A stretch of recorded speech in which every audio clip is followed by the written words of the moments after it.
Raih 276 suara elektoral, Donald Trump dari Partai Republik deklarasikan kemenangannya di pemilu Amerika Serikat. Assalamualaikum warahmatullahi wabarakatuh. Selamat malam pemirsa, Anda menyaksikan Apa Kabar Indonesia Malam bersama saya Putri Viola. Lantas bagaimana dampak kemenangan Donald Trump ini untuk konflik yang terjadi di antara Israel dengan negara-negara di Timur Tengah? Kemudian juga apa pengaruhnya kemenangan Trump untuk Indonesia? Nanti kita akan bahas lebih lanjut tentunya bersama para narasumber.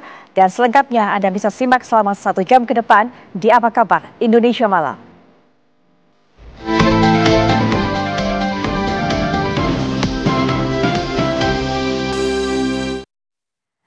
Pemirsa, sebagai pembuka kita akan lihat kabar mengenai sebuah bus jurusan Palembang, Jogja yang hangus terbakar di depan terminal Purworejo, Jawa Tengah. Beruntung, penumpang dan kru bus yang berada di dalam bus berhasil dievakuasi dengan selamat. Nah, diduga penyebab kebakaran karena masalah kelistrikan di bus. Bus Bayu Maula Putra atau BMP yang melayani rute Yogyakarta-Palembang terbakar di Jalan Gajah Mada, tepatnya di depan terminal Purworejo, Jawa Tengah. Kejadian tersebut berlangsung sekitar pukul 9 pagi tadi. Petugas pemadam kebakaran yang mendapatkan laporan tersebut langsung meluncur ke lokasi. Sedikitnya 3 unit mobil damkar dikerahkan untuk memadamkan api. Menurut keterangan Herianto, pengemudi bus, terbakar bus bagian belakang berlangsung cepat. Asap tebal keluar dari bagian belakang mesin bus saat bus terhenti di traffic light depan terminal Purworejo. Seketika itu api melalap bagian belakang bus.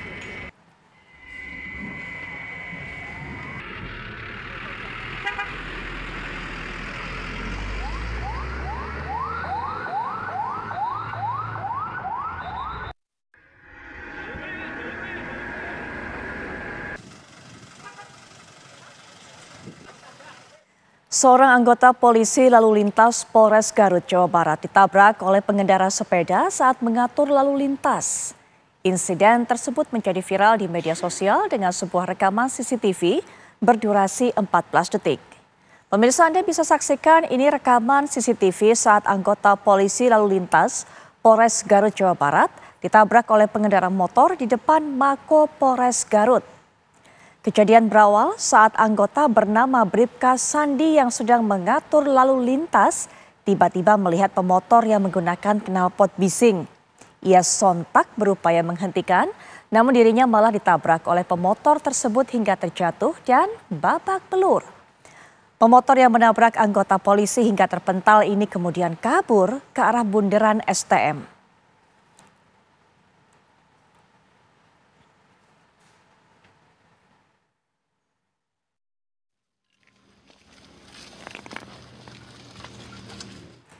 Direktorat Reserse Kriminal Khusus Polda Jabar ungkap beberapa kasus tindak pidana bapokting, bahan pokok dan bahan penting selama kurun waktu sebulan. Dalam pengungkapan ini setidaknya ada 12 kasus yang terungkap dengan total 15 tersangka. Direktorat Reserse Kriminal Khusus Krimsus Polda Jabar berhasil mengungkap kasus tindak pidana bapokting selama kurun waktu sebulan. Berbagai pengungkapan mulai dari mengganti kemasan tepung terigu, penjualan pupuk subsidi, oplos beras bulog, penyalahgunaan gas bersubsidi dan penjualan solar ke industri. Menurut Kabid Humas Kombes Pol Jules Abraham Abbas, dalam pengungkapan ini setidaknya ada 12 kasus yang terungkap dengan total 15 tersangka. Adapun barang bukti yang turun diamankan diantaranya adalah terigu 24.450 ton, kemudian juga ada solar, ada LPG sebanyak 193 tabung, dan juga beras 870 kg. Polisi menerapkan berbagai pasal terhadap pelaku, diantaranya adalah pasal 100 ayat 1 Undang-Undang RI nomor 20 tahun 2016 tentang ancaman pidana 5 tahun atau denda paling banyak 2 miliar rupiah.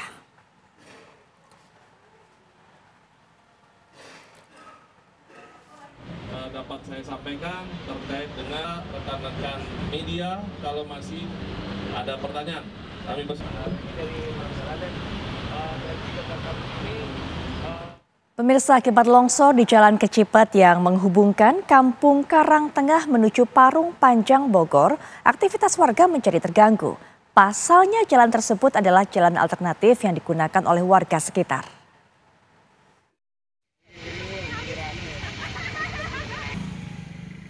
Beginilah kondisi jalan alternatif Kampung Karang, Pagedangan, Kabupaten Tangerang, Banten akibat longsor yang terjadi pada Selasa sore kemarin. Aktivitas warga yang hendak menuju Parung Panjang Bogor ini terganggu, pasalnya jalanan tersebut merupakan jalan yang biasa dilalui warga. Longsor yang memakan jalan hingga 200 meter ini menghubungkan dua desa yakni Kampung Ranca Haur dan Kampung Karang Tengah. Akses jalan pun dialihkan menuju perumahan. Tanah longsor ini dipicu hujan deras. Selain itu, adanya pembangunan perumahan yang membangun tandon sehingga air tersebut merembes ke jalan. Lama udah deras, langsung air itu limbah tuh, Bang, dua. Menyerap. Tandon ya, itu. Tandon. Perumahan. Ini langsung longsor. Ya udah. Gitu. Dulu mah nggak ada longsor. Belum ada bikin itu mah empang. Perumahan ini ya? Perumahan. Ini kan jalan deh. Pihak PMKG bersama dinas terkait masih mencari tahu penyebab terjadinya longsor. Sementara jalan tersebut hanya bisa dilalui oleh kendaraan roda 2. Dari Kabupaten Tangerang, Banten, Milhan Wahyudi, TV One mengabarkan. Anda melihat kondisi jalannya, Anda juga bisa melihat bagaimana potensi longsor yang membahayakan nyawa warga sekitar, apalagi juga saat ini aktivitas warga menjadi terganggu. Nah, untuk mengetahui bagaimana penanganan sejauh ini, rekan kami Milhan akan mengabarkan untuk Anda. Milhan, bagaimana proses penanganan dan juga tentunya proses pencarian apa yang menjadi penyebab dari longsor ini? Silakan Milhan. Ya, bisa saya kabarkan, saya ini berada di salah satu jalan alternatif milik warga ini, yang dimana jalan alternatif ini menghubungkan Kampung Karang Tengah ke Pagar Haur ataupun ke Parung Panjang, Kabupaten Bogor. Sehingga untuk sementara ini akses jalan ini terlihat di sini ini ditutup oleh pihak pemerintah Kabupaten Tangerang maupun pemerintah terkait. Sehingga para kendaraan ini yang ingin melintas ini memasuki ke dalam kawasan pembangunan perumahan. Sehingga yang melintasi di jalan ini bisa dilihat roda 2 maupun sebagian kendaraan mobil ini tidak bisa melintasi jalan alternatif ini menuju ke Parung Bogor maupun sebaliknya ke Karang Tengah. Gitu, Putri. Baik, Milhan, terima kasih untuk informasi yang sudah Anda sampaikan. Kita akan terus tunggu bagaimana proses penanganan ini sehingga kemudian kerugian warga ini juga dapat terganti. Selamat malam, Milhan. Kalau saat ini Donald Trump bisa berdiri dengan gagah, dengan percaya diri di depan para pendukungnya, kita akan mundur ke belakang sejenak. Kita masih ingat pada saat itu momen kampanye Donald Trump di mana kemudian ada upaya pembunuhan terhadap Donald Trump. Mungkin sebelum nanti kita akan sampai ke data-data lainnya, saya akan juga kutip terlebih dahulu apa yang disampaikan oleh Donald Trump. Ia mengatakan bahwa Tuhan menyelamatkan nyawa saya karena satu alasan. Dan alasan itu adalah untuk menyelamatkan negara kita dan mengembalikan kejayaan Amerika. Dan sekarang kita akan memenuhi misi itu bersama-sama. Kejayaan Amerika, benarkah itu yang bisa diwujudkan oleh Donald Trump? Nah, kita akan langsung saja juga melihat bagaimana sebenarnya perolehan suara elektoral Donald Trump dan juga pesaingnya Kamala Harris. Ini kita lihat. 277 Donald Trump, kemudian Kamala Harris 224, tapi setidaknya informasi terbaru yang kami dapatkan, Donald Trump sudah mendapatkan 276 suara elektoral. Nah, untuk bisa memastikan kemenangan memang karena sistemnya berbeda dengan sistem pemilu di tanah air, ini harus ada 270 suara elektoral yang didapatkan oleh salah satu dari calon presiden. Kita sudah lihat tadi data dan faktanya, dan untuk bisa membahas mengenai hal ini, betulkah kemudian Donald Trump ini menjadi jawaban yang dicari oleh warga ataupun juga masyarakat Amerika untuk mengembalikan kejayaannya, tapi ada hal yang lebih penting daripada itu, terutama kita, orang yang tidak tinggal di Amerika Serikat, yaitu apa dampak kemenangan Donald Trump untuk Indonesia, untuk dunia, termasuk juga kalau kita lihat lagi bagaimana pengaruhnya terhadap Israel yang berkonflik dengan negara-negara Timur Tengah lainnya. Saya akan langsung saja perkenalkan para narasumber yang akan membahas mengenai hal ini. Sudah hadir di samping saya, beliau merupakan guru besar tetap ilmu sejarah Fakultas Ilmu Pengetahuan Budaya Universitas Indonesia, Prof. Yon Mahmudi. Assalamualaikum warahmatullahi wabarakatuh. Prof. Yon, selamat malam. Selamat malam, terima kasih. Baik, dan juga sudah ada di studio juga menemani kita juga yaitu Profesor Muda Hubungan Internasional Universitas Pajajaran, Bapak Teguh Reza Shah. Assalamualaikum warahmatullahi wabarakatuh. Selamat malam, Pak Reza Shah. Terima kasih. Ya, baik. Prof. Yon mungkin bisa melihat awalnya memang ada suara yang lebih mengunggulkan Kamala Harris, tapi ketika kita tahu hari ini pencoblosan ataupun juga pemungutan suara, ternyata suara dominan suara elektoral untuk Donald Trump. Menunjukkan apa ini? Apakah memang warga Amerika belum bisa menerima sosok seorang pemimpin wanita? Ya, tentu kita bisa melihat ya bagaimana Donald Trump terpilih kembali. Artinya kan rakyat Amerika juga sudah mengalami bagaimana ketika dipimpin oleh Donald Trump dan sekarang memilih kembali. Berarti kan ada segmen pemilih tetap ya dari Donald Trump yang memang mengunggulkan Donald Trump. Dalam satu sisi Kamala Harris ya mewakili sosok perempuan ya. Memang beberapa kali nampak ya sosok perempuan gagal ya untuk running di pemilihan presiden di Amerika ya. Nah, nampak juga sebenarnya sosok Kamala Harris itu kan tidak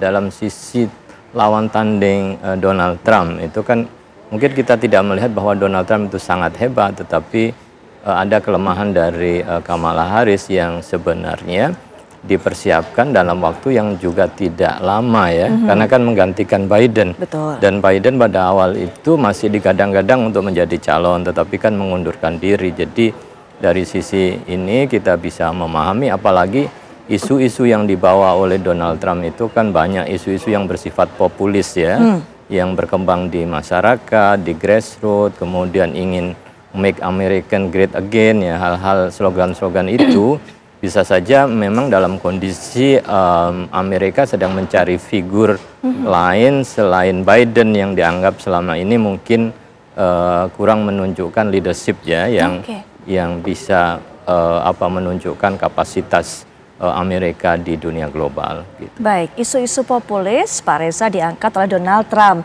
termasuk juga membuat Amerika berjaya kembali. Apa yang membuat masyarakat di sana kemudian percaya bahwa Donald Trump lah jawabannya? Padahal kita tahu adanya percobaan pembunuhan, kemudian juga sempat terseret kasus kriminal walaupun bisa menghindar dari pengadilan. Kemudian apa yang membuat warga pemilih di sana begitu percaya lagi? Kalau kita lihat Trump secara fisik, dia punya kemampuan retorika yang luar biasa. Dia bisa menggunakan kalimat-kalimat itu dengan nuansa psikolinguistik dan sosiolinguistik yang dimengerti oleh berbagai segmen masyarakat tersebut tanpa mereka perlu lihat kamus, dan mereka bisa lihat Trump itu bicara dan Trump tahu jawabannya. Misalnya dia mengatakan make America great again. Itu udah dia katakan dari 5-6 tahun sebelumnya. Ketika itu dia dengan jelas mengatakan misalnya pemerintahan Amerika Serikat yang sekarang itu kurang cerdas. Kemudian dia juga mengatakan Amerika itu harus menjadi negara-negara yang manufacturing country. Kemudian Amerika Serikat juga harus memimpin isu-isu internasional. Kemudian juga Amerika Serikat dia bisa dengan sekali bicara, dia bisa membangkitkan semangat masyarakat Amerika Serikat yang sedang butuh. Butuh apa? Butuh job. Tadi kita lihat kalimat pembukaan dia, job, dan 3 kata diawali dengan job.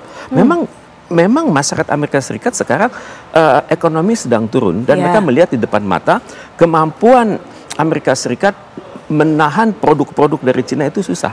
Trump dengan sekali kalimat mengatakan, misalnya dia pernah mengatakan, we make America great again, satu. Kemudian dia juga mengatakan China, they have eaten our lunch. Kemudian ada beberapa negara bagian Amerika Serikat yang biasanya memproduksi bahan konstruksi itu gagal di dalam negerinya sendiri melawan terjangan produk-produk Cina. Misalnya North Carolina, Alabama, dan Oregon. Kalau dia menyebut 3 nama negara bagian, itu penduduknya itu mendidih. Merasa aku bisa diwakili oleh seorang Donald Trump nantinya. Jadi kemampuan memainkan retorika. ego dari masyarakat itu juga pastinya berarti. Betul, hebat. Tidak banyak pemimpin yang bisa berbicara lintas generasi dengan bahasa yang mudah dimengerti.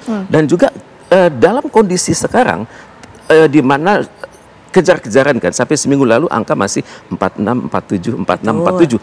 Dia bisa masuk ke wilayah-wilayah yang tadi dikatakan kan, dia berterima kasih pada masyarakat pendatang Amerika Serikat, masyarakat Hispanik, masyarakat Muslim, masyarakat Arab. Tegas dia katakan, berarti Trump mendapat dukungan dari kelompok itu kan. Padahal Mas, kemarin baru saja Trump ini kemudian dimusuhi oleh pendukung ataupun juga warga dari Puerto Rico. Itulah anehnya, bahkan dengan terhadap warga Puerto Rico di wilayah-wilayah pedalaman dia bisa menang begitu. Dan tentunya hal ini membuat saya berpikir apa yang dilakukan di depan layar dan juga apa yang dilakukan di belakang layar itu ternyata berbeda ya. Ada panggung depan, ada panggung belakang. Mungkin maksudnya Pak Reza? Misalnya di panggung belakang tidak mustahil tim sukses dia itu bergerak dari rumah ke rumah.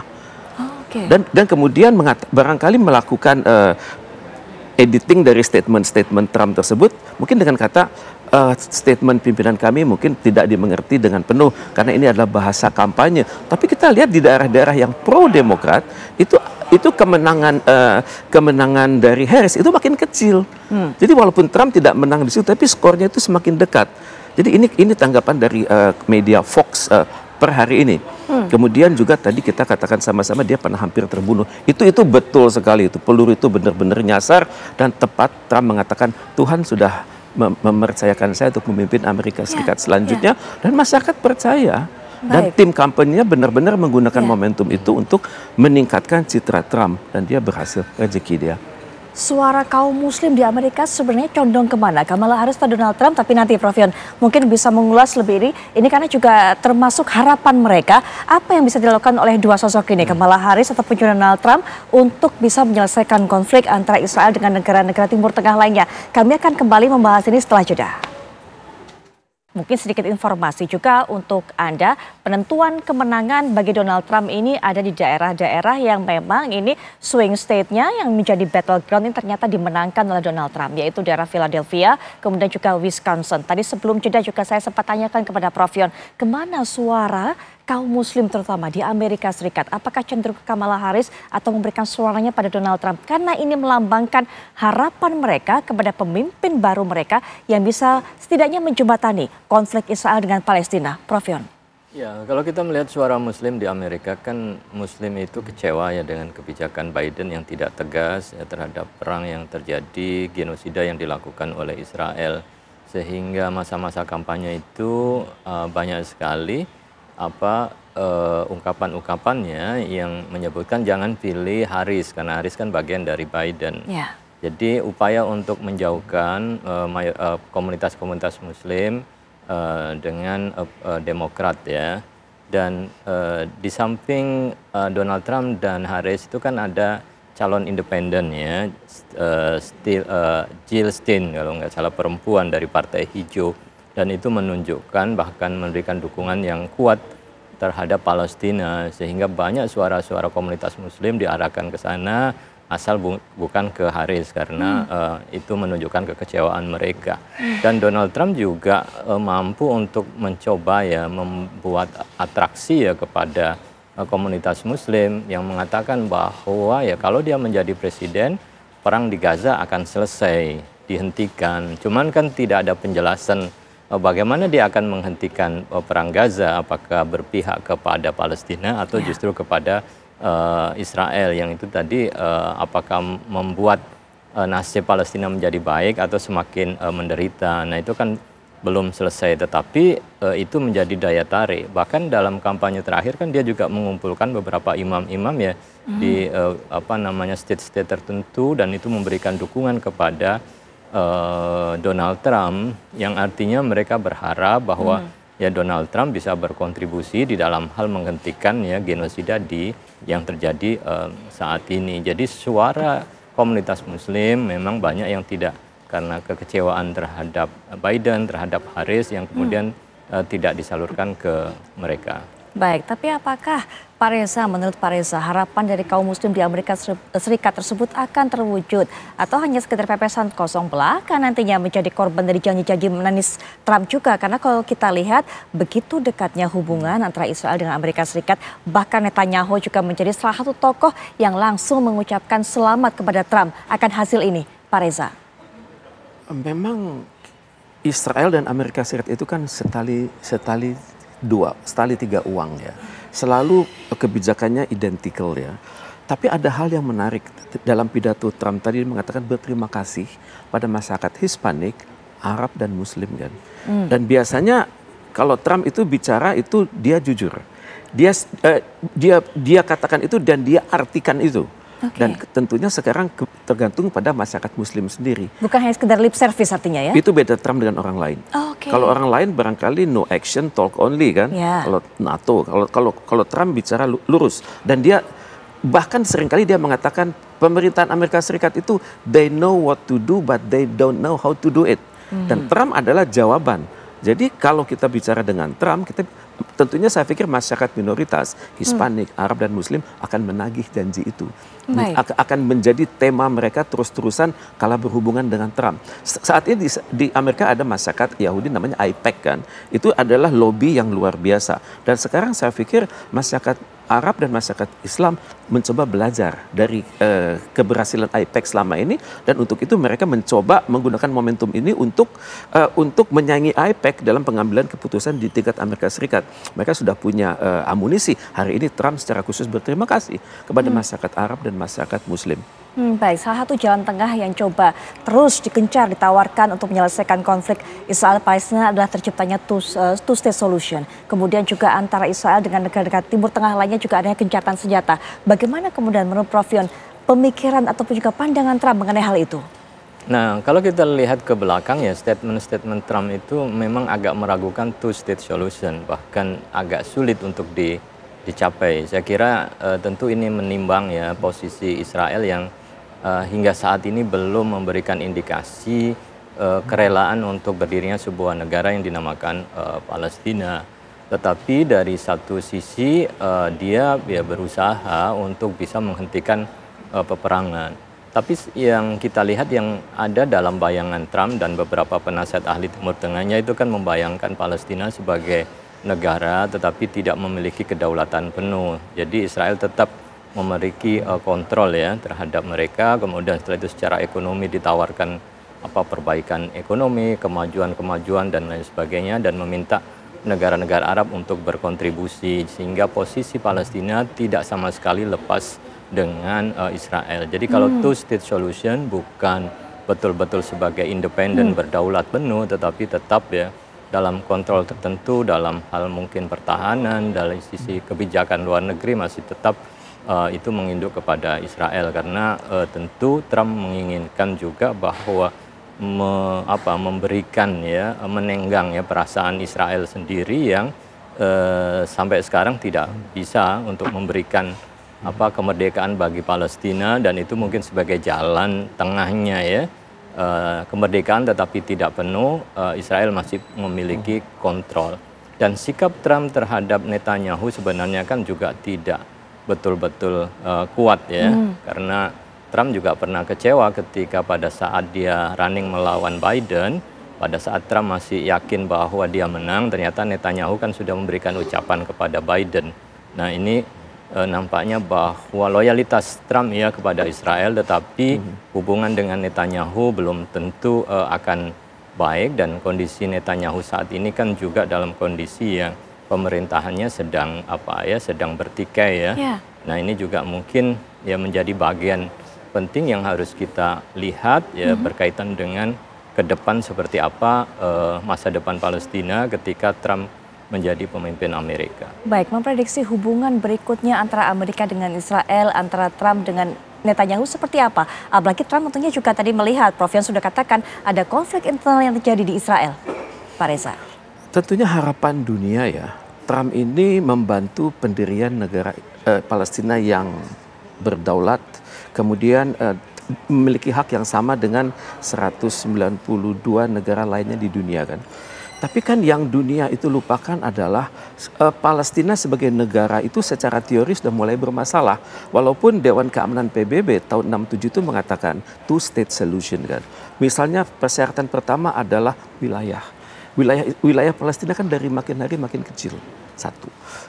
Kemudian yang kedua adalah penduduk. Penduduk Palestina sudah tercerai-berai ke seluruh dunia. Dan dari hari ke hari pemboman itu kan jalan terus. Yang kedua. Dan yang ketiga, kemampuan memerintah. Kalau kita lihat referensi Cina, baru-baru ini mereka berhasil mempersatukan 14 faksi di Palestina kan. Dan 14 faksi ini belum kedengaran mereka, apakah mereka mampu menyetujui suatu pemerintahan yang berdaulat. Kemudian yang selanjutnya adalah pengakuan internasional. Palestina banyak mendapat pengakuan internasional, tapi yang tiga pertama tadi itu bermasalah. Wilayah, penduduk tetap ya, dan kemampuan mengelola sebuah pemerintahan. Jadi saya nanti melihat bahwa Trump ini kemungkinan besar akan sulit. Walaupun sebenarnya saat ini Netanyahu itu menunggu-nunggu kapan Trump itu terpilih. Karena dalam bayangan mereka Trump itu tegas. Trump itu akan benar-benar mendukung Israel lebih kuat daripada Joe Biden saat ini kan. Tapi mereka juga lupa bahwa Trump ini perlu mengelola energinya. Energi Trump itu kan pertama mengelola dalam negeri. Misalnya menjadikan Amerika itu manufacturing country. Kemudian Amerika itu harus menjadikan negerinya sendiri lebih kompetitif di level dunia. Kemudian yang ketiga adalah punya masalah besar dengan Cina kan. Saat ini arah Timur Tengah itu mereka lebih mendengar suara-suara Cina dan Rusia. Misalnya hal yang tidak terpikirkan, misalnya Cina berhasil bertemu dengan 14 kelompok yang terpisah di Palestina, dan Cina berhasil mempertemukan Arab, Saudi dengan Iran. Selama ini dalam bayangan masyarakat di Timur Tengah itu mereka itu memiliki sengketa tradisional Syiah dengan Sunni. Ternyata lewat jalur ekonomi Cina bisa mempersatukan mereka. Kemudian juga peranan Rusia juga besar dalam serangan-serangan Iran kepada Israel baru-baru ini. Kita tahan sampai di situ dulu. Nanti kita lanjutkan Pak Reza, Prof Yon, untuk bisa melihat bagaimana kemudian Amerika hubungannya dengan negara-negara lainnya, termasuk juga Indonesia nantinya di bawah kepemimpinan Donald Trump. Tapi kami akan bawa Anda juga untuk bisa melihat apa yang terjadi saat ini di Amerika Serikat. Bagaimana reaksi dari para pendukung Donald Trump, bagaimana kemudian juga kekecewaan yang dirasakan oleh mereka yang memberikan suaranya untuk Kamala Harris. Rekan kami Yandri Subakti akan mengabarkan untuk Anda. Silakan Yandri. Viola, benar sekali. Tadi pagi sekitar pukul 2:30 dini hari, Trump memberikan pidato kemenangan yang didalam kepada pendukungnya di Florida saat yakin bahwa kemenangan ataupun elektoral suara di kantonginya sangat mendekati minimal dari elektoral suara, yaitu 270, untuk bisa diputuskan atau memenangkan presiden yang ke-47 mendatang. Sedangkan di pihak lain, Kamala Harris, pendukung Kamala Harris yang berkumpul di Washington DC semenjak Trump mengantongi jauh ataupun melampaui perolehan elektoral suara dari Harris dan juga tetap berada di posisi melebihi Kamala Harris, terlihat berkurang antusiasme, dan juga hingga saat ini pun meskipun penghitungan suara belum 100% tuntas, namun dari seluruh negara bagian swing state, yaitu diantaranya Pennsylvania, North Carolina, dan sejumlah negara-negara bagian yang memiliki elektoral suara yang tinggi, ini dimenangkan oleh Trump. Dan ini berarti sangat besar kemungkinannya Trump akan memenangkan kontestasi pilihan presiden kali ini dan akan menjadi presiden Amerika Serikat yang ke-47. Dan diharapkan nanti Kamala Harris beberapa jam ke depan akan memberikan pidatonya di depan seluruh pendukungnya dan juga masyarakat Amerika Serikat. Dan kemungkinan besar nanti mungkin akan mengakui kemenangan dari Trump, karena dari perolehan perhitungan suara, baik elektoral suara maupun popular suara, yaitu jumlah warga Amerika Serikat individu memenangkan jumlahnya juga lebih banyak dari pemilih Kamala Harris. Dan pemilu kali ini juga selain memilih presiden, juga memilih sejumlah anggota Kongres, yaitu juga sepertiga anggota Senat. Sementara ini komposisi atau jumlah perwakilan dari negara-negara bagian dari Partai Republik juga lebih dominan, sehingga dipastikan nanti yang memegang Kongres adalah komposisinya atau Partai Republik yang mendominasi. Sehingga nantinya sepertinya Trump apabila menjalankan tugasnya sebagai presiden akan didukung ataupun tidak menemui hambatan seberat apa yang sebelumnya terjadi, karena Kongres didominasi oleh Partai Republik, satu partai dengan Trump. Namun demikian Putri Viola, nanti akan diumumkan secara resmi, secara ofisial apabila seluruh proses penghitungan suara, baik itu melalui TPS yang dilakukan kemarin, maupun surat-surat dari kotak pos surat maupun kotak-kotak surat suara yang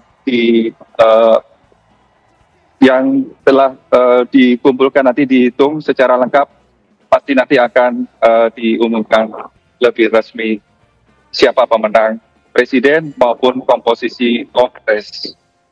Putri Viola. Yandri, melihat yang ada di sekeliling Anda atau di sekitar Anda, bagaimana kemudian reaksi yang diberikan oleh para pendukung Kamala Harris saat mengungkapkan kesedihannya saat mengetahui klaim kemenangan di Donald Trump? Yandri. Ya, inilah demokrasi memang di kota New York ya, berbasis Partai Demokrat dan juga sejumlah negara-negara bagian dengan basis Demokrat. Memang terlihat kekecewaannya di luar ekspektasi mereka, namun mereka juga tidak terlalu berharap banyak, karena memang sebelumnya banyak yang memprediksi persaingan dari kontestasi presiden kali ini memang sangat ketat sekali, bahkan mungkin salah satu persaingan paling kuat, paling ketat antara kedua kandidat dari Partai Republik dan Partai Demokrat. Dan sangat ditentukan oleh negara-negara bagian swing state yang memang sulit sekali diprediksi siapa yang akan mendukung, siapa yang lebih banyak mendukung dari salah satu partai. Dan ternyata hampir seluruh negara-negara bagian swing state ini dimenangkan oleh kubu ataupun ya pendukung Partai Republik. Demikian juga jumlah pemilihnya, jumlah perorangannya juga lebih banyak dibanding dengan jumlah yang mendukung Demokrat. Dan inilah mungkin harapan dari warga Amerika Serikat yang ingin memberikan ataupun berharap kepada pimpinan mereka untuk mengatasi berbagai kesulitan permasalahan yang saat ini dirasakan oleh warga Amerika Serikat. Di antaranya adalah terkait inflasi, kemudian masalah keimigrasian dan juga masalah kriminal yang memang beberapa tahun terakhir ini sangat meningkat tajam, dan juga masalah perekonomian inflasi yang memang saat ini dirasakan oleh masyarakat atau warga Amerika Serikat. Dan ini semuanya dikemas dan dijanjikan secara apik oleh Presiden Donald Trump, sehingga banyak sekali mungkin pemilih-pemilih yang selama ini tidak terprediksikan ataupun pemilih-pemilih yang belum memutuskan pilihannya akhirnya memberikan keputusan pada Donald Trump yang memang menjanjikan untuk mengatasi berbagai hal yang saya sampaikan tadi. Baik. Putri Viola. Terima kasih Yandri Subekti untuk laporan Anda. Kita akan terus tunggu tentunya bagaimana kemudian reaksi dari masyarakat Amerika melihat kenyataan dan juga mendengarkan klaim dan juga hitungan suara elektoral yang mengantarkan Donald Trump ini meraih kemenangan di pemilu Amerika Serikat. Nanti kita akan kembali lagi setelah jeda, akan bahas kelanjutan dampak dari kemenangan Donald Trump untuk negara-negara lainnya termasuk Indonesia. Pihak Bank Indonesia mengatakan kemenangan Trump ini akan membuat nilai mata uang dolar Amerika Serikat semakin menguat. Perang dagang juga terus terjadi. Ini melemahkan negara-negara berkembang seperti Indonesia. Sebagai penutup, Prof. Yan dan juga Pak Reza, secara singkat apa pengaruhnya dampak kemenangan Trump untuk Indonesia? Silakan. Saya kira kalau saya melihat dari kebijakan luar negeri Indonesia ya, di tengah-tengah rivalitas Amerika dan Cina, Trump yang sifatnya tegas, tidak tedeng aling-aling, saya kira akan meminta ketegasan Indonesia ya di dalam hal hubungan ya, arahnya kemana, apakah mendekat ke Amerika atau Cina. Tapi tentu kan kita tertantang ya dengan posisi Indonesia yang bebas aktif ya, saya kira bisa menunjukkan posisinya yang tetap bahwa Indonesia tidak masuk di dalam blok ya, baik dengan Amerika maupun Cina, tetapi tetap dengan kedua negara itu menjalin hubungan ya yang tetap kuat sebagaimana mestinya. Memang ada readjustment yang harus dilakukan karena tentu berbeda ya antara kepemimpinan Biden dengan kepemimpinan Trump yang lebih tegas, lebih frank ya di dalam hubungan, dan Indonesia saya kira harus melihat peluang itu ke depan agar juga bisa bersinergi ya dengan kepemimpinan baru, karena ini adalah Presiden Amerika yang sudah terpilih dan Indonesia tentu harus siap ya dengan kepemimpinan baru Amerika yang dipimpin oleh Trump. Baik, Pak Reza juga penutup. Kita pernah mengenal Trump, kita juga sekarang masih mengenal Biden. Trump sudah kita ketahui karakternya, keras, tegas, detail, dan minta kepastian.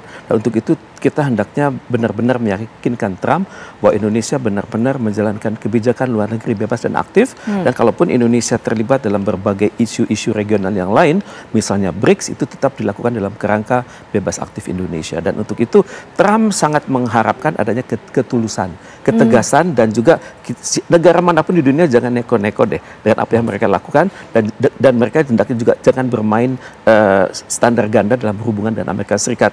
Amerika Serikat dan kemampuan informasi yang dimilikinya dapat dengan jelas mengatakan Anda tidak tulus di sektor ini, Anda tulus di sektor itu, dan ini hendaknya menjadi pelajaran bagi kita semua.